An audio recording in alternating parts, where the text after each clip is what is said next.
मेरे प्यारे बच्चों, आप सभी को नमस्कार। क्या हाल है भाई आप सभी के?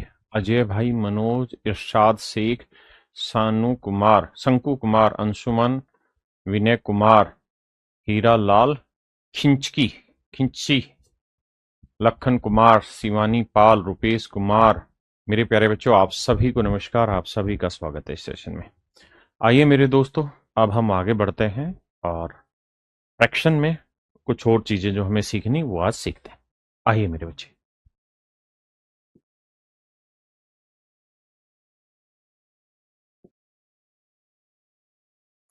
देखिए मेरे बच्चे, सवाल में मुझे कह रहा है कि भाई 7/18 और 3 के बीच में इनमें कौन सी चीज सिचुएट नहीं करती?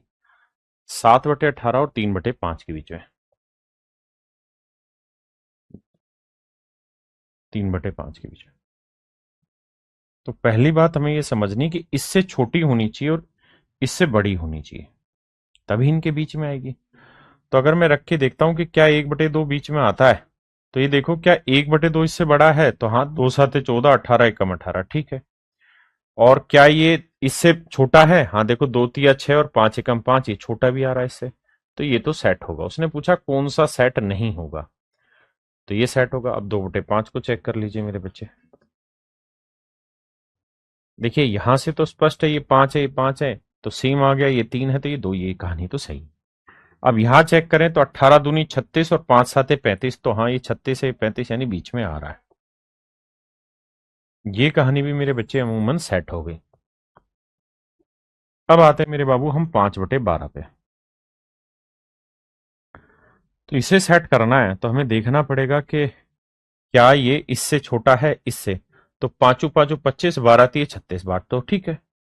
अब यहां चेक करें तो 18×5=90 और 12×7=84, ये कहानी भी ठीक है। यानी 5/12 भी इनके बीच में ही सेट हो रहा है। अब चेक करते हैं मेरे बच्चे 1/3 को। देखो यार, 5×1=5, 3×3=9, ये वाली बात सही है। 3×7=21 आया, लेकिन 18×1=18 आया, यानी ये छोटा है इससे, जबकि ये वाली चीज इससे बड़ी होनी चाहिए और इससे छोटी। तो इसका मतलब मेरे बच्चे सही मेरा जो आंसर होगा वो डी ऑप्शन होगा। यानी डी एक ऐसी वैल्यू है जो इन दोनों के बीच में सेट नहीं करती। रिमझिम पांडे जी नमस्कार। सूरज भाई, अमित गुजर भाई। कहता है यार, एक्स का मान इनमें से क्या रख सकते हैं? बेटा मैंने कहा था ये पीएनजी में एक काम किया करो, डाटा एक जगह लिख के जगह छोड़ा करो ताकि काम करने का मौका मिले। देखिए भाई, समझने की कोशिश करते हैं। कहते हैं यार, एक्स की वैल्यू इनमें से कौन सी रख सकते हैं? मेरे बच्चे, अगर मैं एक्स की वैल्यू 1 ले लेता हूं, तो 11×1=11 या 7×3=21 सेट हो रहा है। बिल्कुल ठीक है, यानी 1 रखने पे ये चीज बड़ी आ रही है। अब यहां देखते हैं, 3×3=9 और 11×1=11, ये डाटा भी सेट हो रहा है। यानी अगर यहाँ 1 रखते हैं तो 1/3 इससे बड़ा है और इससे छोटा है, तो 1 राइट आंसर है। आप कहें सर ऐसे तो हम 2 भी रख सकते हैं, रखो ना 2। अगर मैं 2 रखूं तो 11×2=22 और 7×3=21, तो ये 22 आ गया, ये 21 आ गया, जबकि ये बड़ा होना चाहिए था, तो गलत हो गया। तो ऑप्शन से ही मेरे बच्चे डायरेक्ट वैल्यू रख के हम सीधा सीधा सोल्व कर जाएंगे इस चीज को।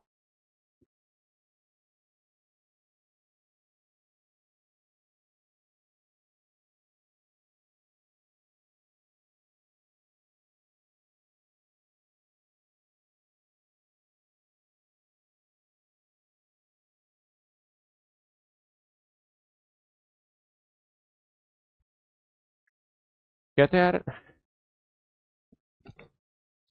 दी गई भिन्नों को आरोही क्रम में लिखें। आरोही क्रम का मतलब होता है मेरे बच्चे, आरोही क्रम का मतलब होता है असेंडिंग ऑर्डर। एक होता है डिसेंडिंग होता है, डिसेंड माने घटना, और असेंड माने ऊपर चढ़ना। तो ये ऊपर चढ़ना तो सबसे बड़ी सबसे आगे लिखनी होगी। इन दोनों में देखो बड़ी कौन सी, तो 6×6, 2×2, ये तो स्पष्ट है, ये बड़ी है। यानी हर हाल में 1/6 जो है वो 1/2 से पीछे रहेगी। अब मुझे ध्यान रखना, बढ़ते क्रम में लगाना है। इन दोनों में चेक करें तो 2×2=4 और 3×1=3, तो सर जवाब आया कि 2/3 बड़ा है। तो 2/3 1/2 से भी बड़ा है। तो ये सीक्वेंस जहां होगा वहां सेट है। कि भाई 1/6 से बड़ा ये है और इससे बड़ा ये है, तो 1/6, 1/2 और 2/3। Option C. डी इसलिए नहीं है कि 2/3 और 1/2 में 2/3 बड़ा होता है, और हमें लगाना है मेरे बच्चे क्या, असेंडिंग ऑर्डर। एक भाई कह रहा है सुभाष यूपी पुलिस की प्रैक्टिस सेट क्यों बंद है। मेरे बच्चे कल किसी कारण से यूट्यूब पे मैं क्लास नहीं ले पाया था। UP constable, UP sub inspector, UP लेखपाल की जो प्रैक्टिस क्लास चलती है यूट्यूब पे, और वो होती है दोपहर में 3 बजे कैरियरल स्टेट एग्जाम पर। लेकिन आज वो क्लास रहेगी, कल के लिए मैं माफी चाहता हूं। कहता है इनमें से कौन सा प्रॉपर असेंडिंग ऑर्डर को दिखाता है। तो यहां मेरे राजा आपको करना क्या चाहिए कि चारों ऑप्शन से जाने की जरूरत नहीं है। थोड़ी सी अगर समझ ठीक से रख देंगे तो बात बना लेंगे। कैसे भाई, हम पहले इन दोनों को ही चेक करते हैं। 9×3 = 27 और 5×7 = 35। यानी ये बात तो तय है कि 7/9 3/5 के बाद आएगा। बिल्कुल ठीक है। तो 7/9 3/5 के बाद आना चाहिए। यहां पे भी ठीक है। 7/9 यहां पहले आ गया, गलत है। यहां 7/9 3/5 के बाद आना चाहिए। अब अगला ट्राई करते हैं। 5×5 = 25, 6×3 = 18। 5×5 = 25, 6×3 = 18। ये 18, ये 25। तो हम ये बात भी समझ गए कि सर 3/5 जो है, ध्यान देना, 3/5 सबसे छोटा नंबर हो गया। 3/5 मेरे बच्चे सबसे छोटा नंबर हो गया। कैसे, देखिए, इन दोनों को देख रहे थे तो 9×3 = 27, 5×7 = 35, यानी ये बड़ा था, ये स्मॉलेस्ट था। अब इन दोनों में छोटा क्या है, तो 5×5 = 25, 6×3 = 18, या 25 आया 18 आया, तो यही सबसे छोटी बनी। तो शुरुआत जो होगी वो 3/5 से होगी, ये गलत है। अब 3/5 यहां पे भी है, 3/5 यहां पे। अब मुझे इनमें चेक करना है, तो 7×6 = 42 और 9×5 = 45। तो ये 45 आया और ये 42 आया, और बिल्कुल correct, absolutely right answer. Order बिल्कुल सही है। तो मेरे बच्चे ऑप्शन सी मेरा करेक्ट आंसर। आइए,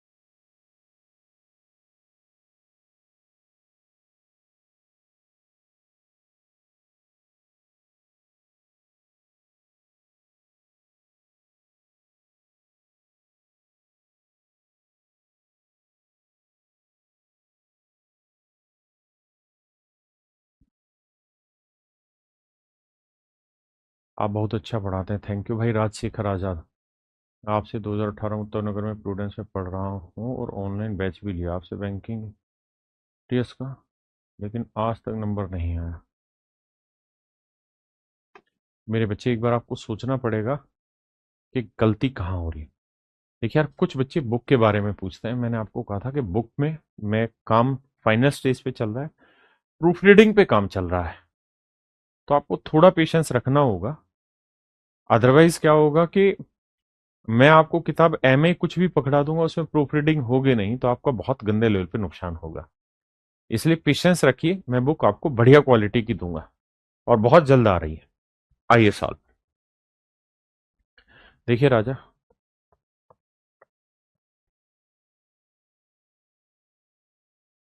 हमसे पूछ रहा है कि इसमें कौन सी कहानी आपके हिसाब से सेट होगी। अच्छा, हमसे पूछा क्या था इसमें कि आरोही क्रम में लिखना, असेंडिंग ऑर्डर में लिखना है। तो इनमें सबसे बड़ा कौन सा है भाई?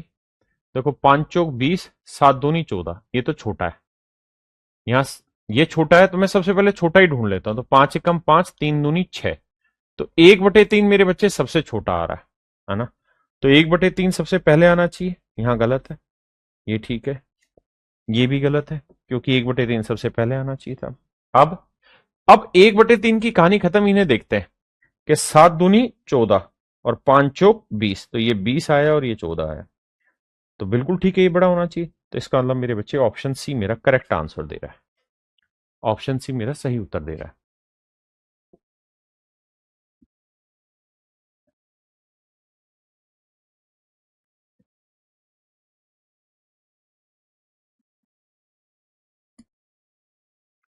कह रहा है इन निम्न भिन्न संख्याओं को आरोही क्रम में व्यवस्थित कीजिए। कहता है इन्हें असेंडिंग ऑर्डर में सेट करिए। असेंडिंग माने सबसे छोटा पहले। देखिए, मैं हमेशा ये कोशिश करता हूं कि ऐसे सवालों को ऑप्शन से चला जाए। देखो यार, और एक चीज को पकड़ के ना फिर बाकी को देखते हैं। जैसे पहले दो को देखते हैं, 5 एकम 5, 3 दूनी 6। यानी हमेशा ही 2/5 1/3 से बड़ा होगा। 2/5 1/3 से बड़ा है, 2/5 1/3 से बड़ा है। यहां 2/5 1/3 से छोटा दे रखा है, इसे हटा दो। दो को कंपेयर किया, सेटल किया। अब आगे आते हैं। अब यहां करते हैं 7 दूनी 14, 5 चौक 20। तो हमेशा ध्यान रखना 4/7 2/5 से बड़ा होगा। 4/7 2/5 से छोटा दे रखा है, गलत। 4/7 2/5 से बड़ा है। अब मैं यहां करता हूं 5 चौक 20, 7 तिया 21। तो 3/5 4/7 से बड़ा आ रहा है। तो 3/5 4/7 से छोटा दे रखा है, ये गलत दे रखा है। बचा यही आंसर। आप चेक भी करना चाहें तो जल्दी जल्दी चेक कर सकते हैं। कैसे? देखिए, 5 एकम 5, 3 दूनी 6 बड़ा आया। 7 दूनी 14, 5 चौक 20 बड़ा आया। 5 चौक 20, 7 तिया 21 बड़ा आया। 6 तिया 18, 5 चौक 25 बड़ा आया। तो मेरे बच्चे, मेरा ऑप्शन ए राइट आंसर है। तो करो क्या कि छोटी छोटी खोजबीन करो और उसके थ्रू धीरे धीरे आगे चीजें पढ़ना चालू करें। जी बिल्कुल, 500% हो जाएगा आपका एसएससी जीडीबीसी से।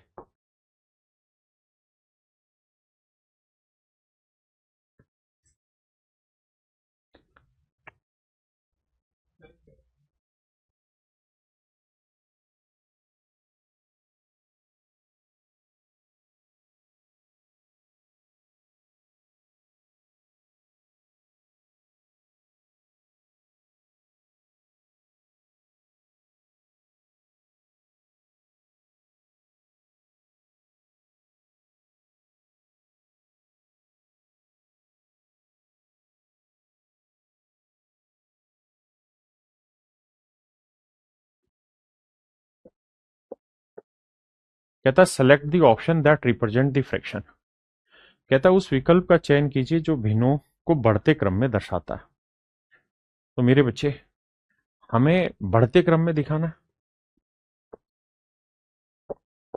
तो मुझे लगता है कि हमें ऑप्शन से जाना चाहिए। अब क्या किया जाए? 4 एकम 4, 3 एकम 3। तो ये बिल्कुल बड़ा है।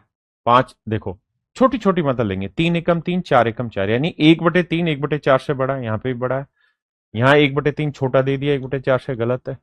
यहाँ 1/3 छोटा दे दिया 1/4 से, गलत है। यानी बी और डी पहले ही स्टेप पे कट गए। हाँ जी। अब आते हैं ए और सी में, आ गए। अब चलाते जाते, 5 एकम 5, 3 दूनी 6। 5 दूनी 10, 5 तिये 15, बिल्कुल ठीक है। 8 तिया 24, 5 पच्चू 25, 25 बढ़ाया। 10 पंजे 50, 8 सतु 56। ऑप्शन ए ही करेक्ट है। अगर आपको मेरी हिंदी में बोली हुई बात समझ नहीं आती तो इंग्लिश में उस टेबल को मल्टीप्लाई किया करो, है ना। जैसे यहां तो बड़ा स्पष्ट था, इन दोनों में तो 3 ही बड़ा होना था। यहां मैंने 5 5 जा 25, 8 3 जा 24, ये 24 आया, ये 25 आया, तो ये बड़ा हुआ। फिर 10 5 जा 50, 8 7 जा 56, तो ये 56 आया और ये 50 आया, तो ये बड़ा हुआ। तो इस तरीके से छोटी छोटी नजरें रखा करो।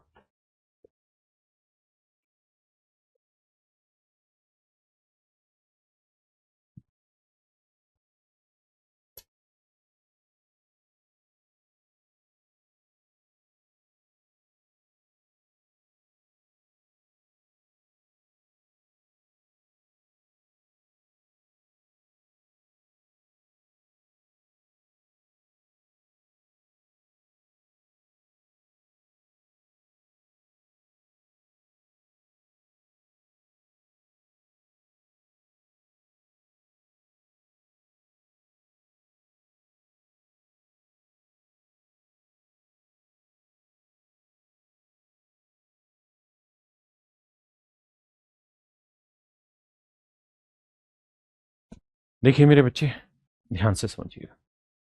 कहता है आरोही क्रम में लिखिए असेंडिंग ऑर्डर, मतलब सबसे पहले सबसे छोटा देखते हैं। देखो यार, 8 दूनी 16, 3 चौक 12, 8 दूनी 16, 3 चौक 12, यानी पहली बात 2/3 बड़ा होगा 4/8 से। 2/3 4/8 से बड़ा है, 2/3 4/8 से छोटा है, गलत दे दिया। 2/3 4/8 से छोटा है, गलत दे दिया। 2/3 बड़ा होगा, 2 बटे, यहां गलत लिख दिया, 2/3 होगा। ठीक है जी, अब कहानी को आगे लेकर चलते हैं। अब अपने पास ए और डी में से एक आंसर है। अब मैं इनको कंपैरिजन कर लूं, देखो इन दोनों में चले तो 4/8 5/9 दोनों में सेम है, तो इसको मत छेड़ो। इसका 9/11 और 2/3 है, तो इन्हीं को छेड़ते हैं। 3 निम 27 और 11 दूनी 22, तो ये आया 22 और ये आया 27। तो यानी 9/11 बड़ा होगा किससे? 2/3 से, जबकि यहां छोटा दे रखा था मेरे बच्चे, कट गया, ऑप्शन ए राइट आंसर। देखिए फिर से समझाता हूं। 9 चौक 36, 8 पंजे 40 बड़ा आया। 3 5 जा 15, 9 2 जा 18, 18 बड़ा है। 11 2 जा 22, 19 9 3 जा 27, ये बड़ा है। तो मेरे बच्चे ऑप्शन ए मेरा बड़ा वैल्यू देगा। ऑप्शन ए मेरे बच्चे मेरी बड़ी वैल्यू देगा।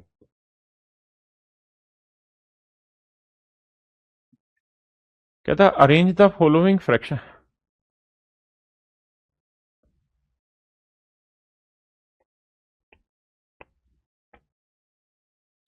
Arrange the fractions given here in descending order. यहां दिए गए भिन्नों को अवरोही क्रम में व्यवस्थित कीजिए। इस बार कहानी पलटी है। इस बार मेरे बच्चे डिसेंडिंग ऑर्डर है, असेंडिंग नहीं, डिसेंडिंग ऑर्डर है। और डिसेंडिंग ऑर्डर का मतलब होता है मेरे बच्चे कि सबसे बड़ा पहले, फिर घटते चले जाओ। ठीक है जी, बताइए। जी मंटी कुमारी जी करवाते हैं। जी इरशाद शेख जी कराएंगे।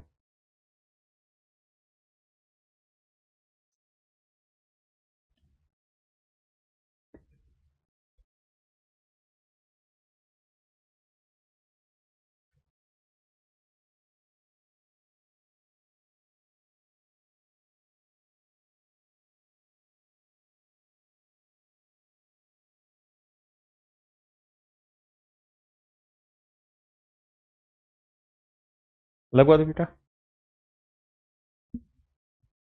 देखिए जी, ध्यान देना। असेंड माने चढ़ना, सबसे बड़ा आखिरी में। डिसेंड माने गिरना, सबसे बड़ा पहले, है ना। पीछे वाले में तो वो दे रखा था असेंडिंग का।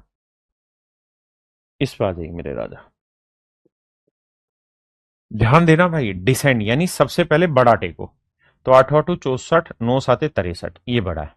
तो यानी 8/9 पहले आना चाहिए। तो 8/9 एक, देखो 8/9 7/8 से बड़ा है।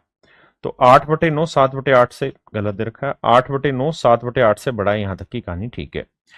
8/9 7/8 से बड़ा है, 8/9 7/8 से बड़ा होना चाहिए। भाई बड़ा पहले लिखो। अब इनमें देखते हैं। 10 8 80 और 9 9 81, यानी 9/10 बड़ा आ रहा है। तो 9/10 सबसे सबसे आगे आना चाहिए। तो 9/10 यहां है। बस मेरे बच्चे डी कट ही गया। तो ऑप्शन सी मेरा राइट आंसर है 22 का। देखिए चीजें बहुत आसान हैं, छोटी हैं। अगर समझ के चलोगे तो बहुत प्यार से समझ में आएंगी। कह रहे अंकित, कह रहे कितने घंटे पढ़ाई करनी चाहिए। मेरे बाबू सच बात यह है कि अगर आप एज ए स्टूडेंट है तो अपनी हैबिट बनाइए कम से कम 8 घंटे मिनिमम। लेकिन वो 8 घंटे ऐसे होने चाहिए जिसमें आपका पूरा ध्यान हो पढ़ाई के ऊपर, इधर उधर की कोई बकवास ना हो। और उस 8 घंटे में कम से कम 5 से 6 ब्रेक लीजिए। और वो ब्रेक हटा के मैंने 8 घंटे बोला है। और जब दिन में कम से कम 1 से 2 बार आउटडोर जाइए, अपने घर से बाहर निकलिए, लाइब्रेरियों से बाहर निकलिए, रनिंग करिए। रनिंग जो है ना, वो अपने आप में एक किस्म से थेरेपी है आपकी माइंड की। अगर आप रनिंग करेंगे हल्की हल्की सी, तो आपकी थेरेपी होती है, माइंड तेज होता है उससे। आइए जी डिसेंडिंग ऑर्डर।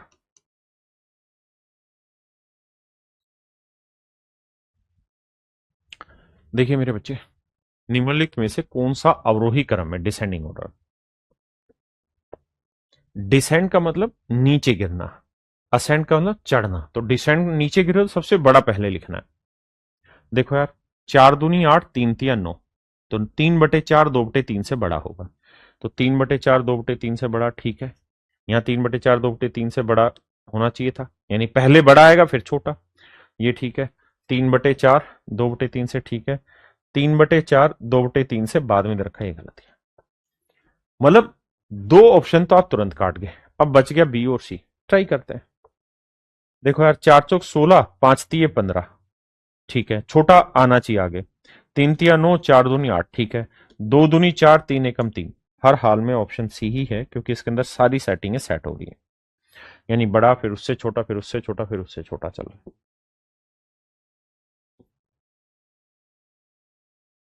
और जब भी पढ़ाई करें तो बहुत जल्दबाजी ना करें, बहुत शांति से धीरे धीरे धीरे धीरे आगे बढ़े, लेकिन सोलिड बढ़े।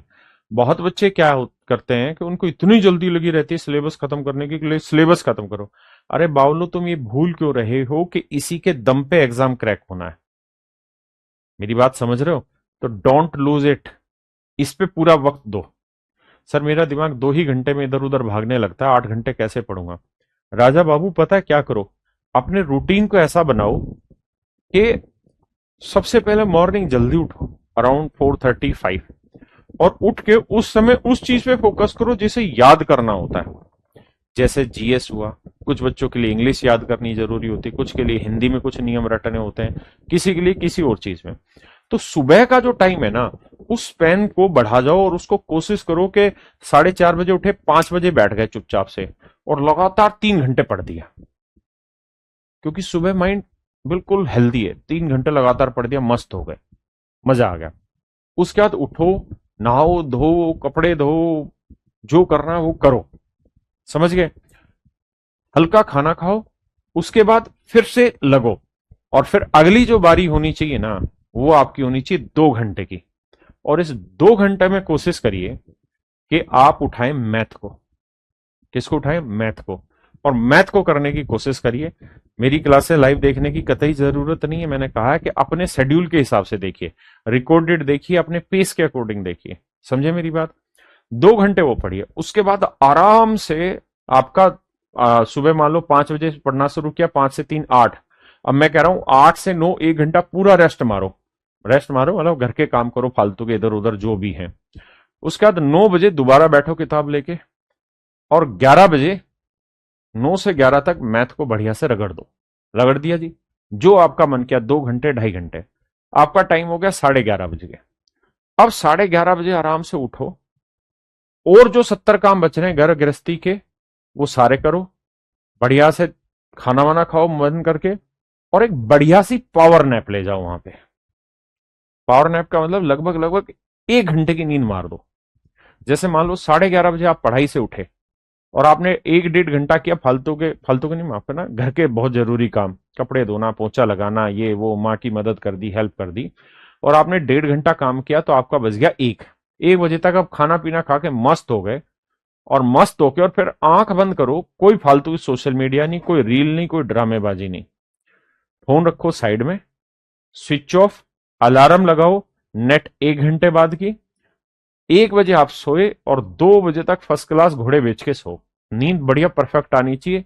अगर दिमाग में कुछ भी इधर उधर के ख्याल आते हैं तो सांस पे ध्यान दो, सांस अंदर जा रही है बाहर जा रही है, सांस अंदर जा रही है बाहर जा रही है। धीरे धीरे क्या होगा, बेसिकली क्या होता है, मेडिटेशन में ये टेक्निक सिखाई जाती है कि आपके मन में 100 विचार आते हैं, तो सबसे पहले उन्हें काटो धीरे धीरे, 100 से 10 विचारों पे आओ। फिर 10 12 दिन बीतेंगे, फिर उन 10 विचारों से धीरे धीरे 5 पे आओगे, फिर 5 से 4 पे आओगे, फिर 3 से, फिर 2 पे, फिर 1 पे, फिर धीरे धीरे शून्य होते चले जाओगे, और मस्त नींद आएगी। तो आराम से 2 बजे फिर उठो भाई नींद से। और जब आदमी दोबारा उठता है ना, सो के 1 घंटे की परफेक्ट नींद लेके, और उस समय क्या होता है कि आप बढ़िया खाना खाओ अपना 1 बजे के आसपास, 12:30 बजे के आसपास आप बढ़िया खाना खाओ, 1 बजे तक खाना खा लिया, तो नाश जो होता है उसके अंदर घेड़ होता है, हमारे हरियाणा में बोलते हैं कि जो आप खाते हो उसमें नींद आती है। तो आराम से 1 बजे सो, 2 बजे उठो फर्स्ट क्लास। 2 बजे उठे, आप ये समझो कि आप में बच्चे वाली ताकत हो जाएगी 1 घंटा दोपहर में सोने के बाद। उसके बाद उठो, नहाओ धो, फिर से हल्का सा पानी डाल लो अगर डाल सकते हो, नहीं तो मुंह मा धो, छपाक मारो, आंखों में पानी डालो, किताब उठाओ, और लेके बैठ जाओ दोबारा से कोई भी सब्जेक्ट जो अच्छा लगता है। क्योंकि जब भी आप नींद के बाद उठते हैं ना, तो आपका माइंड फ्रेश हो जाता है, वो रिलैक्स हो चुका होता है, उसको फिर ऐसी चीज में डालो, जीएस जैसे में, हिंदी जैसे में और बाकी सब्जेक्टों में। और आप 5 घंटे पढ़ चुके हैं, 3 घंटे सुबह, 2 घंटे मैथ पढ़ लिया, 5 घंटे पढ़ लिया, अब आपको मात्र 3 घंटे पढ़ना है। मेरी बात समझ रहे हैं? तो कोशिश करो कि साला 2 से 4 बजे तक लगातार मीटर खींचा जाए। 2 से 4 बजे तक खींचा, 2 घंटे हो गए, अब आप पढ़ चुके हो 7 घंटे।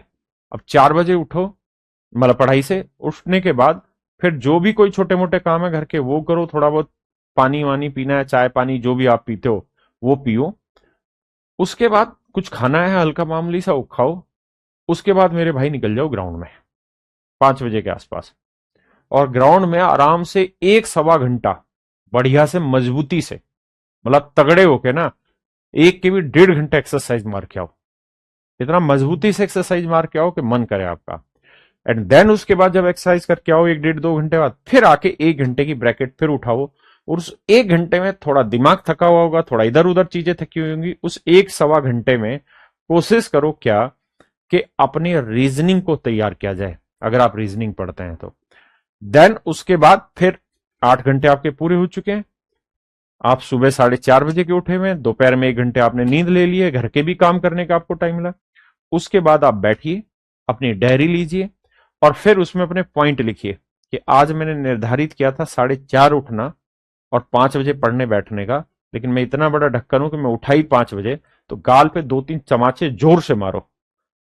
देखो, एक चीज हमेशा ध्यान रखना, जब तक आप अपनी गलती को नहीं ढूंढेंगे, गलती को पहचानेंगे नहीं, तो उसमें सुधार नहीं कर पाएंगे।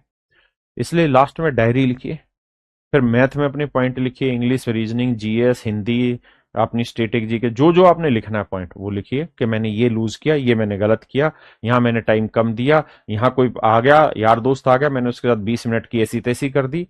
तो 2 3 खींच के फिर थप्पड़ लगाओ अपने गाल पे, किसी और के नहीं। इस तरीके से जब सोने जाओ तो आपकी एक लिस्ट पूरी तैयार हो चुकी हो, है ना, 15 20 मिनट में, कि आज मैंने क्या क्या खराब किया, क्या क्या अच्छा किया।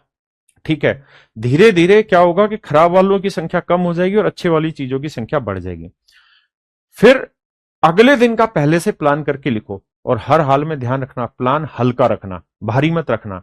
क्योंकि अगर आपने डिसाइड किया है कि मैंने 8 घंटे पढ़ना है, और अगर आप 8.25 घंटे पढ़ देंगे ना, तो उस खुशी का अंदाजा ही नहीं होगा। लोग पागल हैं इस बात पे कि वो माइंड सेट में है कि जिस दिन मेरा सिलेक्शन हो जाएगा, जिस दिन मेरा सिलेक्शन हो जाएगा। भाई बावले हो आप लोग। आप अपनी जर्नी को एंजॉय करो, आप अपने डे टू डे लाइफ को एंजॉय करो। कि आज मैंने मॉक टेस्ट दिया, आज मैंने ये किया। रात को सोने से पहले एक मॉक टेस्ट दे सकते हैं, बीच में एक मॉक टेस्ट दे सकते हैं। मेरी बात समझ रहे हैं? 8 घंटे मोर देन एनफ होते हैं, इसमें कोई दो राय नहीं है। अगर सिंसियरली पढ़ाई हो जाएगी तो बहुत अच्छा है। और अगर इस हैबिट को आप 1 महीना लगा देंगे ना लगातार, तो आपकी बॉडी यूज टू हो जाएगी और आपका माइंड इधर उधर जाएगा ही नहीं। और फिर आराम से अपना सोएं। जब रात को सोएं तो अपनी मम्मी के पैर दबा के सोएं, जरूरी है। पापा के पैर दबा के सोएं अगर सो पाए तो, लेकिन पापा से सभी की दूरियां रहती तो मम्मी के पैर जरूर दबाएं, है ना। और फिर मस्ती से सो जाइए, सुबह फिर अपना रूटीन अपनाइए। और रोज की कोशिश करिए कि आप 6 ही घंटे का टारगेट लीजिए शुरुआत में, लेकिन जैसे ही 6 से आप उसे 6.5 घंटे करेंगे ना, तो आपके जो मन में खुशी आएगी वो बहुत शानदार होगी। ठीक है। अब पढ़ने पर आते हैं। आए, कह रहा है कि what will be the descending order of, कहते हैं इनका घटते क्रम बताओ। सबसे बड़ा लेते हैं, 3 दूनी 6, 5 एकम 5, ये बड़ा है ये छोटा है।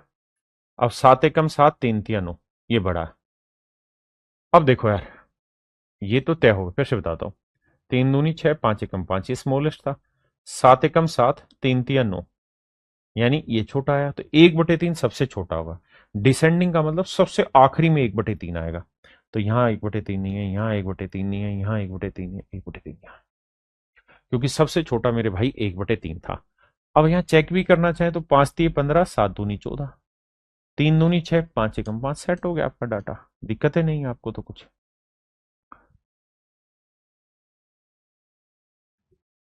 एक भाई कह रहा सर पढ़ते समय नींद आने लगती, पर फालतू के वीडियो देखने में नींद नहीं आती है।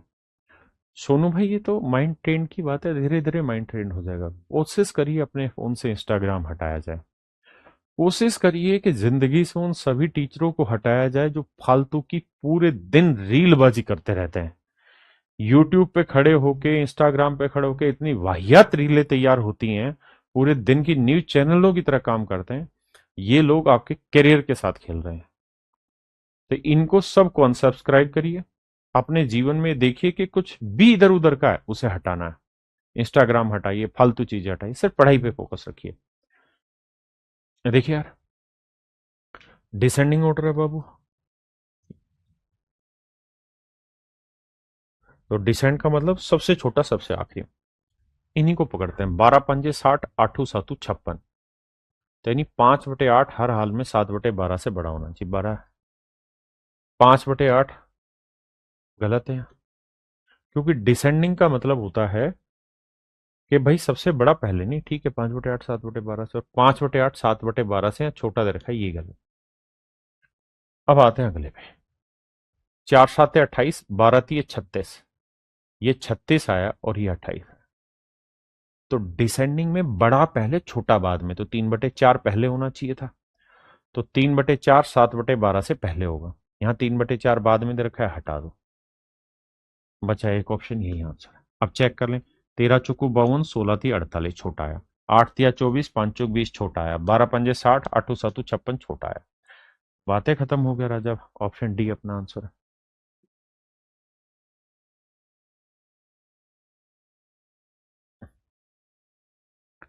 ये मेरे भाई टाइपो एरर हो गया लगता है मुझे। हमारे जो लड़के हैं वो थोड़े विद्वान टाइप ज्यादा हैं, देखते नहीं है करेक्शन को। ये 8/9 है।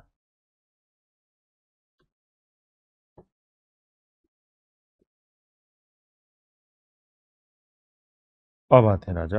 आई, देखिए, हमें रखना क्या था ये मेरे भाई?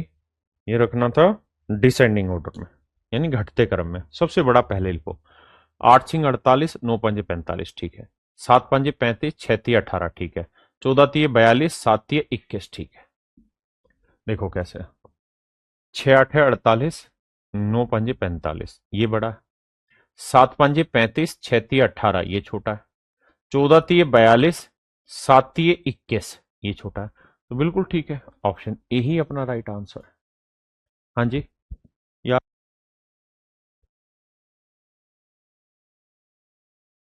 तो मेरे बच्चे, ये जो टाइप मैंने पढ़ाई है ये है आपकी असेंडिंग और डिसेंडिंग ऑर्डर। फ्रैक्शन के बढ़ते क्रम और घटते क्रम को हम कैसे डिसाइड करते हैं, ये उस चीज के ऊपर डिपेंड करता है। अब आते हैं मेरे बच्चे टाइप 4। टाइप 4 में जो सवाल है वो थोड़े लैंग्वेज बेस्ड क्वेश्चन है। लैंग्वेज बेस्ड सवाल है। लैंग्वेज बेस्ड क्वेश्चन है। जैसे पहला ही सवाल आप एक बार पढ़िए, बढ़िया सवाल।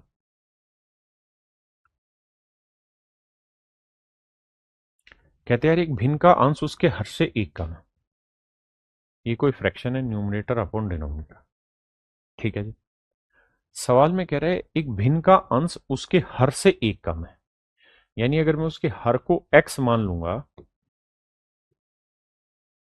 तो अंश जो होगा वो एक कम होगा। ऐसा मैं नहीं, सवाल कह रहा है। The numerator of a fraction is one less than its denominator if 6 is added to numerator. कहता है अगर अंश में 6 जोड़ दिया जाए, कहता है अंश में 6 जोड़ देते तो फ्रैक्शन 5/4 हो जाती। सोल्व करते हैं यार। देखो, तो x जमा 5 आया, 6 में 1 गया 5/x, 5/4। देखिए यार, क्या करें? Cross multiply. सर ये 5x आया, 4 से करेंगे तो 4x जमा 20 आया। सोल्व करेंगे तो x की वैल्यू आई सर 20। तो जो भिन्न थी, एक्चुअल जो भिन्न थी वो क्या थी? उसने कहा था भाई x है तो ऊपर एक कम होगा, x-1। तो हमें ये बात तो पता चल गई कि x की वैल्यू 20 आई है, तो ऊपर वाली वैल्यू एक कम कितनी होगी? 19/20 मेरे बच्चे, मेरा सही उत्तर।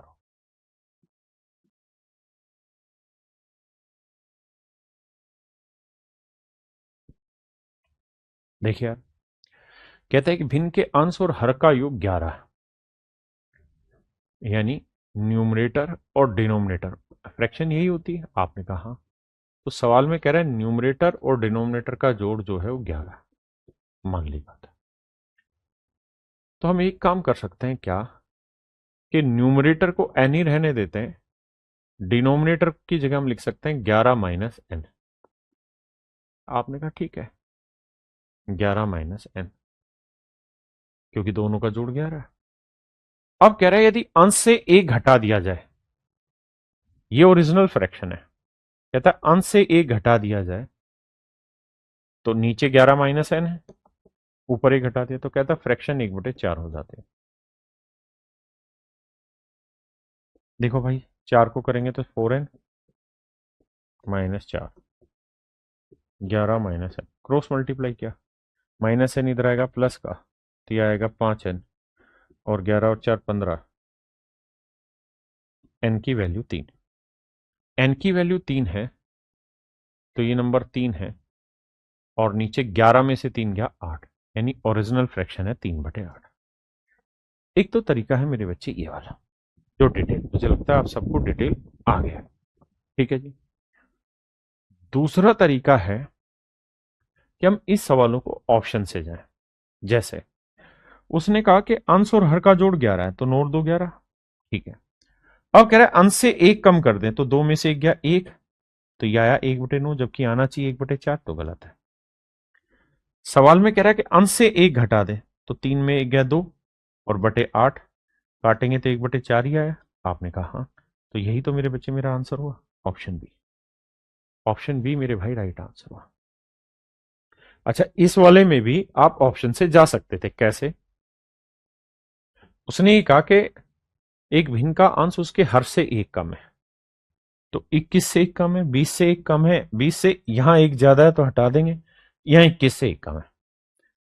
अब मैं कह रहा हूं कि यार अगर 21 से एक कम 20 हो गया, अब कह रहा है कि अगर उसके अंश में 6 जोड़ दें, तो 6 भी जोड़ दोगे तो रिजल्ट तो नेगेटिव ही आएगा ना, ये माइनस का आएगा, जबकि हमारे में प्लस है, तो ये हट गया। अब 19 में 6 जोड़ोगे मेरे बच्चे तो ये आएगा 25/20, काटोगे तो पांचों पांचों 25, पांचों 20, यानी 5/4 ही मेरा सही उत्तर है। हाँ जी, आइए।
कह रहा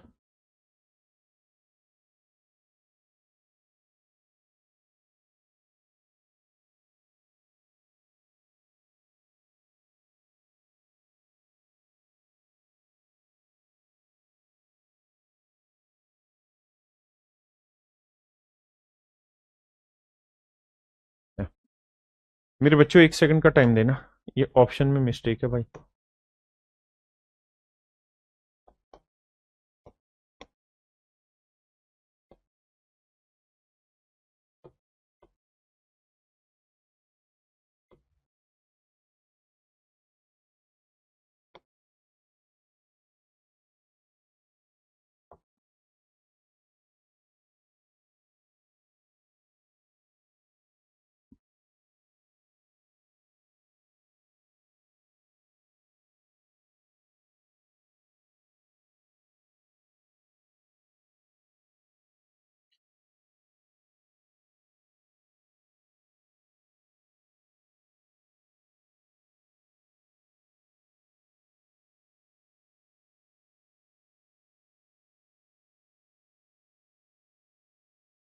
तेरी ऐसी कम तैसी।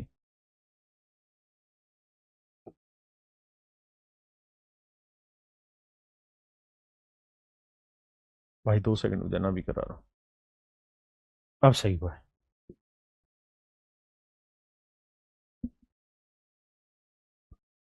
देखिए यार, कह रहा the sum of denominator is,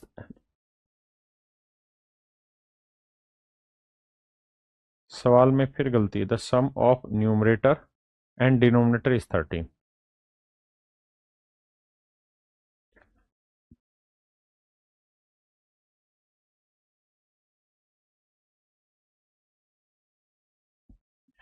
मेरे बच्चे इस सवाल में एक छोटा सा मिस्टेक और सही करना, यहां the sum of numerator and denominator of a fraction is 13। वो ऐसा कह रहा है कि किसी भिन्न के न्यूमरेटर और डिनोमिनेटर का सम है 13।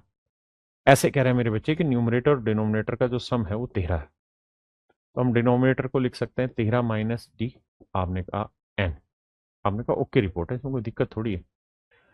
अब फ्रैक्शन होती है न्यूमरेटर अपॉन डिनोमिनेटर, तो न्यूमरेटर को हम एन ही इस्तेमाल कर रहे हैं, डिनोमिनेटर की जगह 13 माइनस एन लिख रहे हैं। सवाल में कह रहा है if 6 is added to both the numerator and denominator, कहता है अगर दोनों में 6 जोड़ दिया जाए तो न्यूमरेटर में भी 6 जोड़ दो और डिनोमिनेटर में भी 6 जोड़ दो। कहता है जी दोनों में अगर 6 जोड़ दिया जाता है तो जो फ्रैक्शन बनती है मेरे बच्चे वो 8/17 होते हैं। जो भिन्न निकल के आई वो 8/17 है।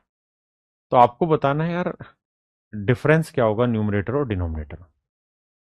देखो मेरे भाई, ये ऊपर वाला n+6 है, नीचे वाला 13 और 6 19 माइनस एन आया 8/17। देखो यार 17 को n से किया 17n, 17 छिके 102, 19 8 152 माइनस 8n, 8n इधर आएगा प्लस का, 17 और 8 25, 102 उधर जाएगा माइनस का,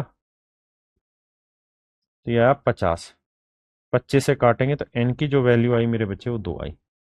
और सवाल ने कहा कि भाई फ्रैक्शन बताओ क्या है, तो n की वैल्यू 2 है, तो इसकी वैल्यू 11, 13 में से 2 हो गया मेरे बच्चे 11, यानी भिन्न का अंश 2 था तो हर है 11। अब उसने कहा कि इन दोनों का डिफरेंस बताओ, यानी 11 में से 2 घटाया तो 9। तो मेरे बच्चे मेरा सही आंसर हो जाएगा option B, that is 9। Option B मेरे बच्चे राइट, 9।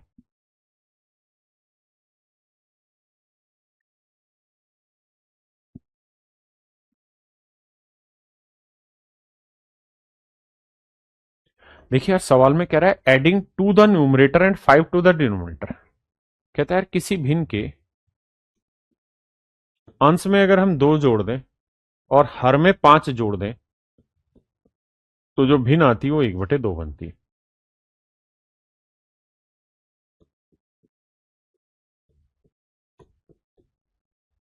तो यहां से सोल्व करोगे तो 2n माइनस डी बराबर 1 आ गया। ठीक, अगली लाइन में कह रहा है कि मेरे बच्चे अगर हम 2 घटा दें न्यूमरेटर और डिनोमिनेटर दोनों से, तो फ्रैक्शन थी न्यूमरेटर अपॉन डिनोमिनेटर। कहता है दोनों से दो दो घटा देते हैं, तो कहता है जवाब आता है 1/3। सोल्व करेंगे तो 3n -6 और ये d -2।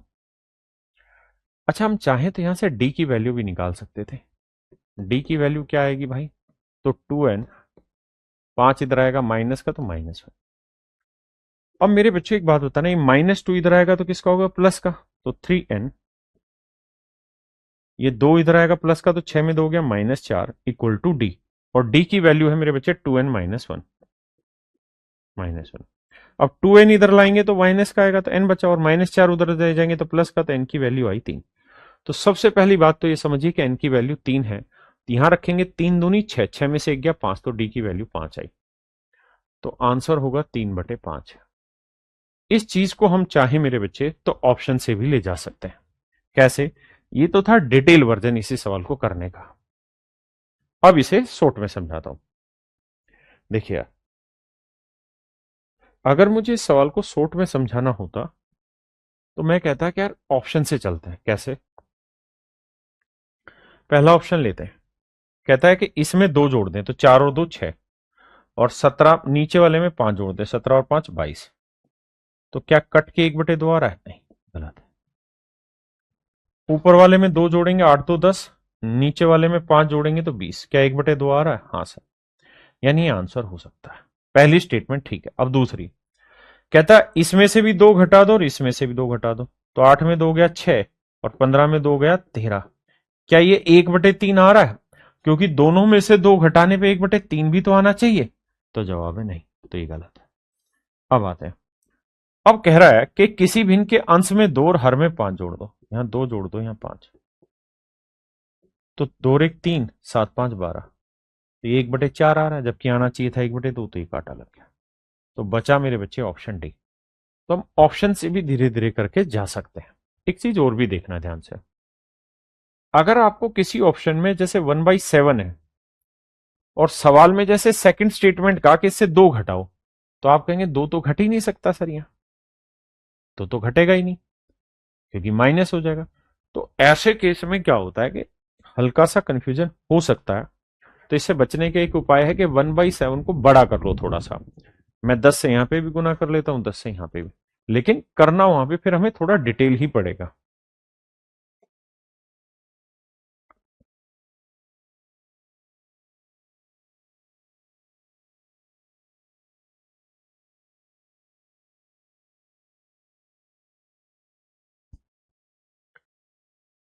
कह रहा है भाई adding 1 to the numerator of a fraction and subtracting 1 from the denominator. कहता है अगर अंश से में 1 जोड़ दें और हर से 1 घटा देते हैं तो फ्रैक्शन 1 हो जाती है। अगली स्टेटमेंट में कह रहा है कि न्यूमरेटर में अगर 1 जोड़ दें by adding 1 to the denominator of the same fraction and leaving the numerator unchange. कहता है डिनोमिनेटर में 1 जोड़ दें और न्यूमरेटर अनचेंज रहने दें, उसी बिन के हर में 1 जोड़ने और अंश को अपरिवर्तित छोड़ने पर उसका मान कहता है 2/3 आ जाता है। मूल भिन्न ज्ञात करिए। देखिए यार, Tn 2d + 2, बिल्कुल ठीक है। यहां क्रॉस करोगे तो n + 1 d - 1, बिल्कुल ठीक है। अगर मेरे बच्चे यहां से n की वैल्यू निकालेंगे तो आएगा d - 2, बिल्कुल ठीक है। n की वैल्यू आई d - 2। अब n की जगह मैं d - 2 यहां रख देता हूं, तो 3 से गुना करेंगे तो 3d - 6, 2d + 2। 2d इधर आएगा तो -3d में से 2d गया d, और ये -6 उधर जाएगा, प्लस का 6 और 2 8। तो मेरे बच्चे डिनोमिनेटर अगर 8 आया तो 8 में 2 गया 6, तो न्यूमरेटर आ जाएगा 6। यानी हम कह देंगे न्यूमरेटर 6 होगा तो डिनोमिनेटर होगा 8। तो हमारा सही उत्तर हो जाएगा 6/8, यानी ऑप्शन डी। ठीक है जी, ऑप्शन डी मेरे बच्चे करेक्ट आंसर हो जाए। तो चलिए मेरे बच्चे, यहां आपका फ्रैक्शन वाला पार्ट पूरी तरह खत्म होता है, जहां से आप एक फ्रैक्शन की बेसिक समझ रखते हैं, कंपैरिजन रखते हैं और बहुत सारी चीजें। तो मैं उम्मीद करता हूं कि आपको ये फ्रैक्शन वाला पार्ट बढ़िया से समझ आया होगा। अब आपको अगली क्लास में मिलते हैं। नमस्कार, धन्यवाद। और एक बात और भी समझिएगा कि बहुत जल्दी मत मचाइएगा। मुझे कोई फर्क नहीं पड़ेगा, मैं जल्दी से आपका कोर्स खत्म कर दूंगा, है ना। लेकिन आप ये करिए कि एक बार पढ़ें, लेकिन उसमें इतना अच्छे से पढ़ लें कि दोबारा जिंदगी में पढ़ने की जरूरत ना हो मैथ की, है ना। और अब जैसे जैसे छोटे छोटे चैप्टर खत्म होते रहेंगे तो आपकी समझ बहुत बढ़ चुकी होगी, तो उसके बाद एक बड़े चैप्टर आने शुरू हो जाएंगे और वहां पे आपके ऊपर धीरे धीरे लोड बढ़ना शुरू हो जाएगा। और जिस दिन वो लोड बढ़ना शुरू हुआ तो उस दिन आप दबते चले जाओगे नीचे। इसलिए कोशिश करिए उस लोड को बढ़ने ना दिया जाए, उससे पहले सारी सेटिंग बना के चली जाए। चलिए, नमस्कार, थैंक यू, धन्यवाद।